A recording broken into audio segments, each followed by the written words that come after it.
Now we are first of all going to Delta State, and we want to find out what the governor has said. He made a statement. That's Governor Sheriff, the governor of Delta State. He has urged Nigerians to remain resilient amidst the country's economic challenges, reminding them that tough times do not last. Speaking at an interdenominational Thanksgiving service in Asaba to mark Nigeria's 64th independence anniversary, the governor called for creativity, innovation, determination, and patience from both leaders and citizens. He expressed optimism that a phase of prosperity, peace, and progress is on the horizon, and the governor acknowledged the hardship that was caused by inflation and ongoing economic reforms, but encouraged Nigerians not to lose hope. He has emphasized the need for positive thinking and unity, urging everybody to avoid negative talk about the country. We should use our mouth to pray for peace, to pray for unity and development of our country.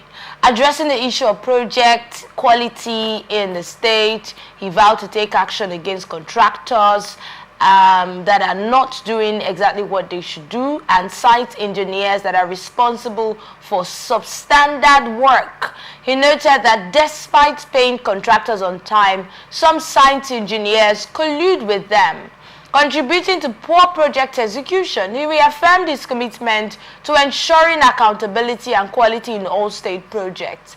All right, Ambassador, first of all, your thoughts on this statement by the governor generally? Well, the governor have done well to organize a state independent days Thanksgiving, as it's been done in several states across the federation. It's a good thing to thank God despite what has happened or what is happening to Nigeria. So I want to commend the governor and the good people of Delta States and all Nigerians, because we are almost at the Independent Day discussion, because the service was held virtually in all many of the states, including Abuja.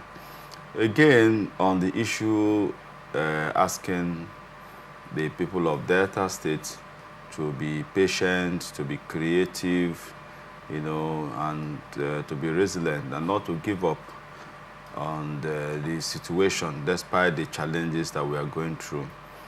He has spoken well, and again, he has to speak because he understands that people need encouragement right now.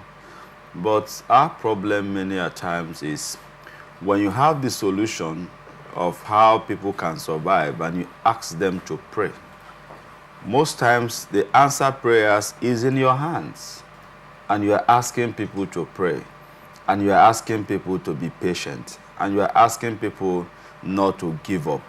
Not to give up with you holding tight their answer prayers. There are people that... Are we not supposed to keep praying, Ambassador? I mean, you've been one of the advocates for this. Yes, of course. When you have this solution with you, you don't tell people to pray. So you feel this governor has a solution the governor to the problems? Has solutions to the problem of Deltans. Okay. He knows that the Deltans are going through hardship. He knows that there is hunger in Delta State. So what I expect from the governor of Delta State is, in as much as he's telling them to be patient, this is half bag of rice for you to eat because the money is there. Ambassador, you're going to palliatives again. How far have that taken No. us? When I talk about palliative, I'm talking about food right now. You can't throw away palliative. If you have nothing else to give to somebody, you have no job to give him, at least give him food to eat. No, you can't say if you have nothing else to give him. Is that why I thought you said he holds a solution to Delta? No, that's why when I say rice, I'm only giving an instance. No. I'm hinging on the statement you just made on if you have nothing else to give them, then giving them rice is now out of place. Something is something. So the point here is, it's better than something than nothing. You know, so that's why I said. Why don't we talk about the other something in quotes that would be more productive? Why are we talking about the something that takes us back to rice? The governor already has told you that they are constructing roads, and it will ensure that these roads are constructed, you know, well. It will ensure that they don't cut corners. That's part of this something. But we are talking about the one that we have direct solution to the hunger. The people have said that this palliative distribution is not a solution to the hunger that they are facing. Which people are saying? You haven't heard people say that. It depends on the level of palliative. There are states that gives people 500,000, 1 million, 200. There are some palliatives that comes in bag of rice, that comes with money attached to it. So it depends on there are some palliatives that come with 1 cup of rice, you know, or 2 cups of rice. So the palliatives differs. It depends on what whosoever that is given out, you know, intend to give. So it doesn't mean that palliative is in 100% not impactful. So it depends on how they go about it. It depends on what the palliative is. Yes, exactly. You mentioned rice, and that's what we're talking about. If you give a family half bag of rice or a bag of rice. If I give a family a bag of rice. No. If I give a family a bag of rice, that is understandable, right? But for the government to start distributing rice, that's what the people are saying, that this is not what they're asking for. When they talk about experiencing hunger, they're not asking you to give them rice. So what are they asking for? Ambassador, you don't know what the people need right now. No, let me come. You see, when we talk about, we must also be realistic and understanding as a people. Okay. When I talk about at least half bag of rice, I'm only just saying the governor can say all their thanks as we mark this Independence Day. We have so for you people to cushion the effect of the hunger. When I'm hungry and you are saying you want to build a factory for me to work, it doesn't make a sense. You will give me food first. You will give me food first.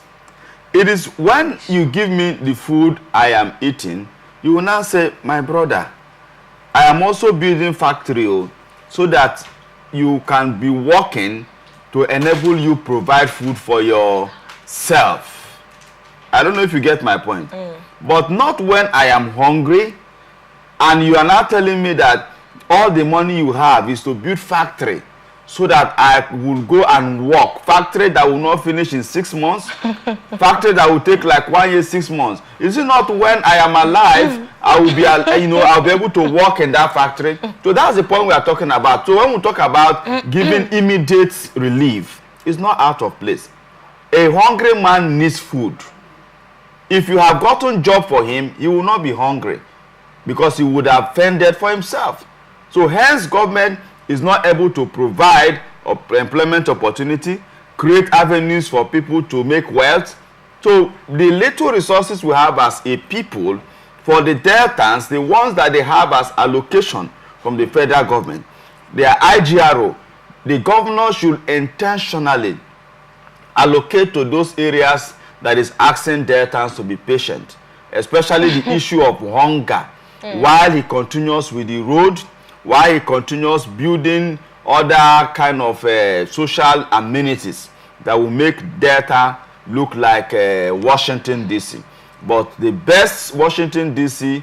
is for when the citizens of Delta State are looking healthy, they are happy, they are joyful, when the project will be commissioned.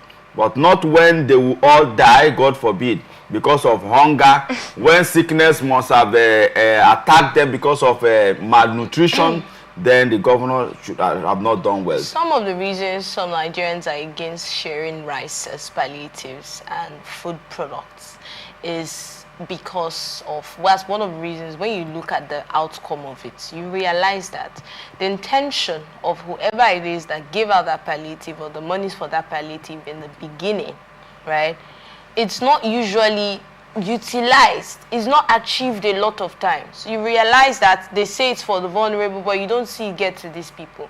Sometimes people would say, oh, they got 2 cups of rice per family. And if only the person, or that's the governor or the president, whoever disbursed that would, if only he would hear that a family got 2 cups of rice. So people are fighting it because this is actually a means for a lot of people to siphon funds. And that's why they are saying, don't send me 2 cups of rice.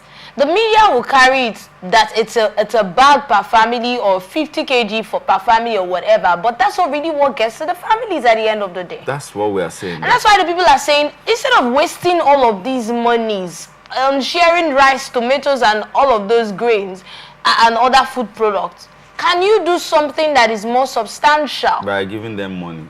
That has been your own. But sometimes you share the money to the people. As if sometimes that no. And nobody is actually arguing about that. That's your suggestion. So sometimes people feel that. Just that sounds funny when you say it sometimes. Share 1 million. We know where we are. Good. And we know so if you people in charge. If you are saying that giving out palliative in food items is not good enough. If you are saying that sharing money to the people is not good enough, then we must keep quiet and wait for government programs and projects to come alive. We must keep quiet. Why I said we must keep quiet is that there is nothing else government can do. Because already they are telling you that we have projects in place, that we are building factory. They are telling you that we are constructing roads. They are telling you that they are building hospitals, right? But the issue of palliative, my advocacy is that do it well. Give people tangible something that can cushion their hunger, that can cushion the hardship in their lives and in their family. So that's why my model has been share maybe like 1 million or 500,000. The money is there. If each state is able to intentionally do it, I believe that there will be economic boost. I believe that the suffering among the people will reduce. I believe that hunger will go down. If you share 1 million naira to all your citizens, for instance in Rivers State or Delta that we are talking about, the government has that money. People will start up new businesses. At least they will buy a bag of rice that can carry them for 1 or 2 months. Because my model has been 1 million for southern Nigeria within 3 months. You know, so if you buy a bag of rice for 120, we're really not against so my point is that the governor has made a beautiful statement. I have thanked him for going to God to say thank you. But my own request to the governor is that some of the solutions that you are asking Deltans to be patient with, that you know you have the resources to, you know, immediately grant it to them. Don't ask them to pray, because you have the solution. The money is in your hand, is in your control as a governor. If you know Deltans are hungry, look out for means for them to eat. Not telling them to pray and be patient. Till when? When there is an answer praying makes you look stupid. Because at that time, there is already an answer.